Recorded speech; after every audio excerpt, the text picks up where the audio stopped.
All right, Alexander, let's talk about the invasion that never was, and the fact that we are getting reports that the invasion now is set for the second half of February. We are in the second half of February, which is why these reports are kind of odd. But reports from Estonia, to be more specific, are saying the invasion is going to happen now towards the second half of February, maybe towards the tail end of the month. So as we predicted, they're not going to give up on the invasion narrative. They're going to ride it out as long as they can. But okay, the 16th came, the 16th went. We had no invasion. A lot of people are saying that the Russians retreated. They retreated their military from the border, which is an interesting take on things. Joe Biden said that the Russians are, this is an interesting play on words, the Russians are removing their military from the Belarus-Ukraine border. And the possibility of invasion is still on the table. It's, you know, the way they use their words is very, very tricky. But I think that is the point of everything that we've seen here. The Russians had military exercises in their territory. And when you look at a map, if they're having military exercises around Belarus, most likely it means those military exercises are also close to Ukraine as well. But these are the narratives that are now spinning. At the end of the day, the facts are the facts. There was no invasion. There was no invasion. And the only thing I would say is that there's been reports of very heavy shelling in the Donbass over the last few days.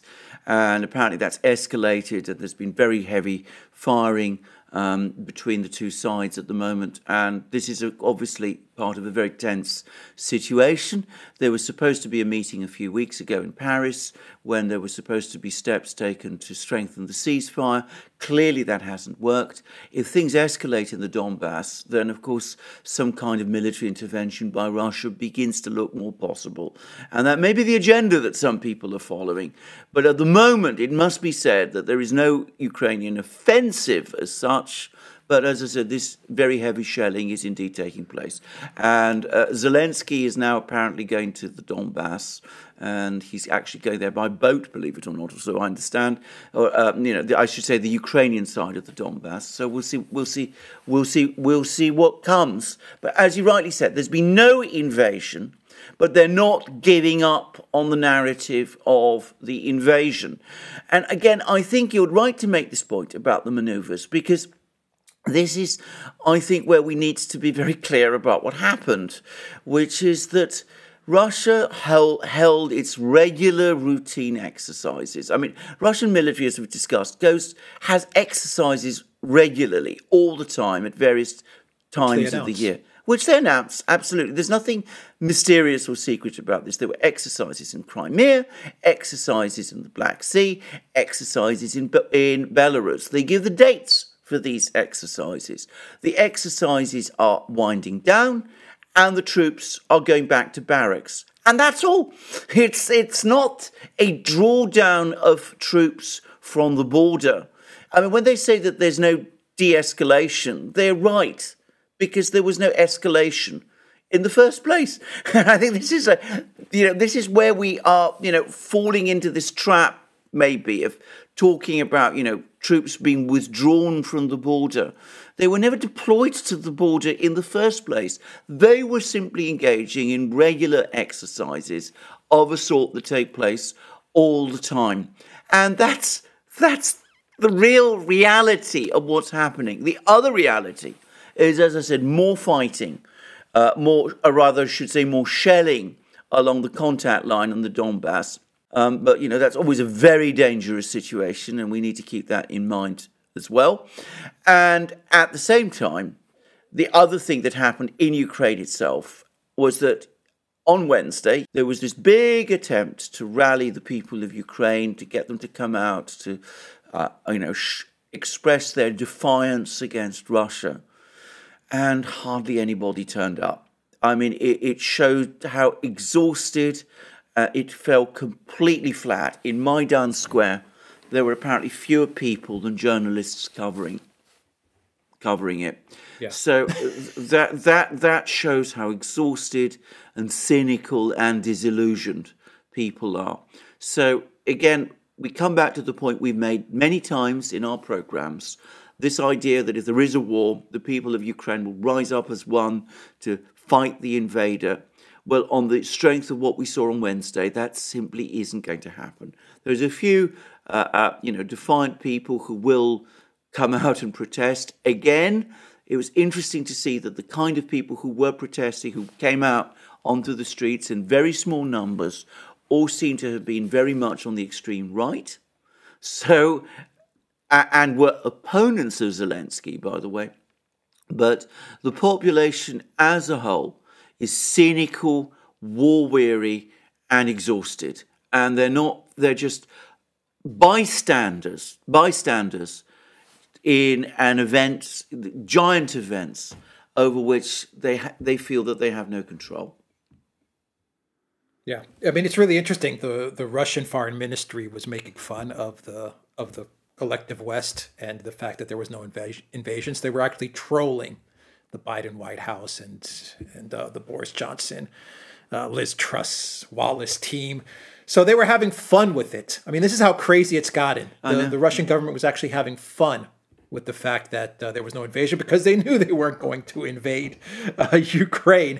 The reporting on this has been absolutely terrible because when you take a step back and you look at exactly what happened in the past week, how in God's name was Russia going to invade a country the size of Ukraine when you had people like Bolsonaro, Macron, Schultz, all these people dropping into Moscow to meet with Putin? So you're telling me that Schultz is there on Tuesday, Putin's going to meet with him, and then on Wednesday he's going to invade the country? I'm going to meet with the German chancellor today, and then tomorrow I'm going to invade a country the size of Ukraine. Is absolutely, positively ridiculous. You had Zelensky inviting Biden to visit Ukraine. Yeah, really crazy stuff that they were pushing out the past couple of days. And the cherry on top for me, Alexander, was you are going to invade Ukraine when your defense minister, Shoigu, is in Syria. Yes. That makes a lot of sense. Let's invade a country when our defense minister is outside of the country traveling. Well, absolutely. The stupidity of this entire narrative is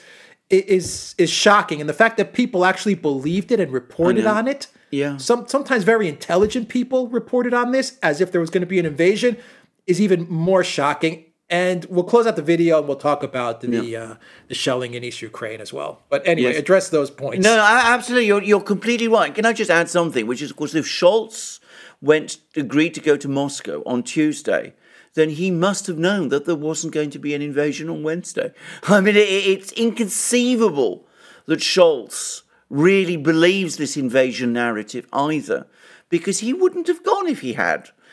I mean, I think that's the first thing to say. So, I mean, and obviously Liz Truss is apparently going to Kiev, so, she presumably doesn't believe this invasion narrative either. By the way, she's just published an article in the Daily Telegraph in which she says that, this is going to go on for months. That, this whole crisis is going to continue for months, which is, of course it is, exactly. Of course it is. Because, we got to keep this narrative going. And it's, in the meantime, though, what it's doing is two things. Firstly, it's creating enormous tensions on the contact line because people are extremely nervous there. People are frightened. So, as I said, you see all this shelling and cross-border shelling going on all the time there. So there is that concern. And, of course, Ukraine itself is becoming exhausted. And people in Kiev, they see all the embassies leaving. They smashed all the computers in the U.S. embassies. In the U.S. embassy, the CIA station has apparently now been pulled from Kiev.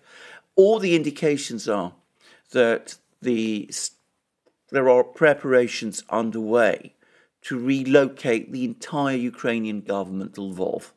And one almost senses that there's almost a desire now to sort of abandon core Ukraine, the eastern regions, the central regions, transfer everything to Lvov, create a vacuum, and hope that the Russians will march into this vacuum so that you can then call that an invasion. I mean, it's so extraordinary and so cynical that it just beggars belief, actually. But, we'll have to see what happens. The Donbass situation is very worrying. But does it warrant an invasion? It's worrying. It's worrying, but does it mean, because it's worrying, that Russia is going to invade the whole country? No, no. I think that's the main point, yeah. Absolutely, that's the main point. I mean, the Russian ambassador to the EU, Chizikov, gave an interview to The Guardian in which he said if there's an attack on the Donbass, then Russia will respond and will make sure that the Donbass is safe. But that isn't a threat to invade Ukraine and sack Kiev and do all those things. But bear in mind that, of course, the language that we've seen at the moment is that if there's any incursion at all, as it's described, then, the sanctions which have been, actually they haven't yet been agreed, but at that point the sanctions will go into place. By the way, that's the other side of the story, because there's still resistance to the whole sanctions idea in the West. They still haven't been able to sort out the sanctions. Some ideas like, SWIFT, disconnecting Russia from SWIFT, that apparently has been conclusively dropped. I mean, the real point about the sanctions, and we've talked about this already, is, to me, the only real issue is Nord Stream 2. This is all ultimately about getting the Germans to cancel Nord Stream 2. That's why the Germans are holding out, not saying anything about this, because they understand that. So that's the whole point of this whole crisis. And it will continue up to the point when one of two things happens. Either Nord Stream 2 is cancelled, or Nord Stream 2 starts to operate. One or the other. Until then, and we're looking, right up until the middle of the summer, until then, this crisis is going to continue in one form or another. So that's the other thing. But there's still pushback on the sanctions front. Some European countries are very unhappy about some of the sanctions proposals. We hear the banks in Europe are dead against all kinds of ideas. They even want to be able to continue to trade in Russian sovereign debt in the secondary market, which I find remarkable, by the way. And there was a NATO meeting in which Stoltenberg was pushing hard for this idea of sending battle groups to Eastern Europe. And again, there was no agreement about it. There was, again, a pushback from some European states. They didn't want it, so that the whole NATO meeting ended inconclusively.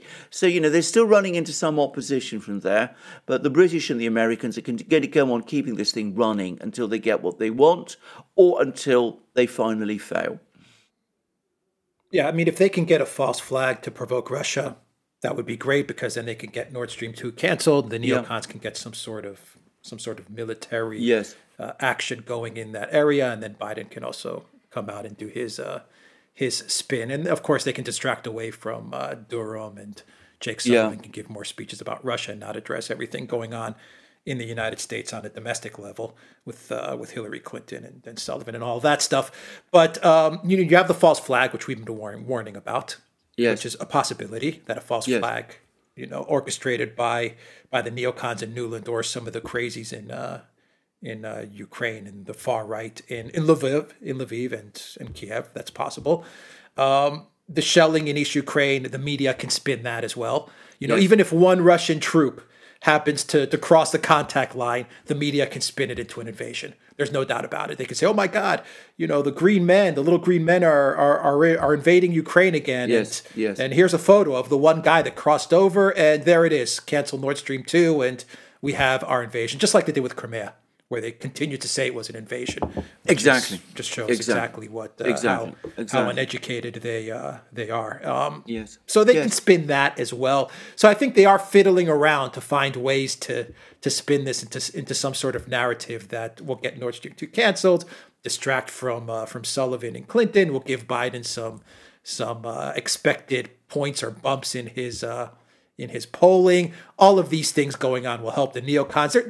They're poking around trying to find ways to get this done. And with regards to the embassy going to Lviv, to me is exactly as you say.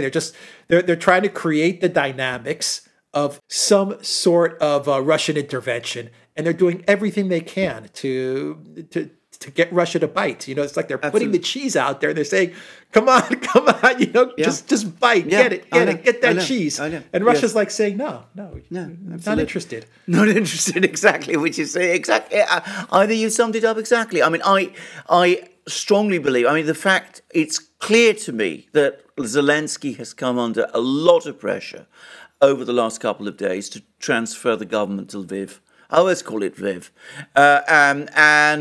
That seems to be, he seems to be resisting. He's insisting that he's keeping his family in Kiev.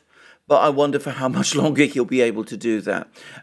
So we'll see whether he's able to do that. But of course, if the government is transferred from Kiev to Lviv, then the whole thing starts to disintegrate. And, you know, that might be part of the plan, you see. Over. You know, the idea, you disintegrate the government in Kiev, disintegrate central and eastern Ukraine, and as you said, hold it out as a cheese for the Russians to move in, to try and then blame Russia for the whole situation. Now, I have to add, there is another consequence to all of this. Urals crude, that's one of the oil price indicators, is now $100 a barrel. So that's one thing we should all thank our friends who are, you know, or have been orchestrating this affair.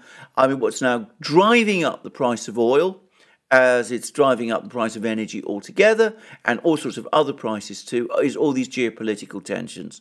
So, of course, we're going to see higher inflation as a result of all of this. People in Europe, in the United States, are going to be paying higher bills. Food bills, energy bills, all sorts of bills, as a result of whatever cunning game is being played in Ukraine. That's the reality. And by the way, you notice that Biden himself, in those comments, appeared to accept, or appeared to be trying to prepare people for this. Of course, he didn't explain that it is he himself and his administration that is creating this kind of situation that's leading to this. It's Russia's fault. He's preparing the American people to pay more for energy. Yeah, exactly. He threw that in there. Absolutely, yeah. This is they're going to milk this for months. We're going to move the embassy, and then one day they're going to move, and then the government's going to move, and then this government institution's going to move to Lviv, and something's going to happen, and we have to move because of Russian invasion threats and because of Russian spying on us. And this is just going to go on for month after month after month. Yes, exactly. Until people just finally get tired of it and say, you know what, just stop. We're not interested. Exactly. All right. The Duran.locals.com, everybody. I go to Duran, shop 10% off.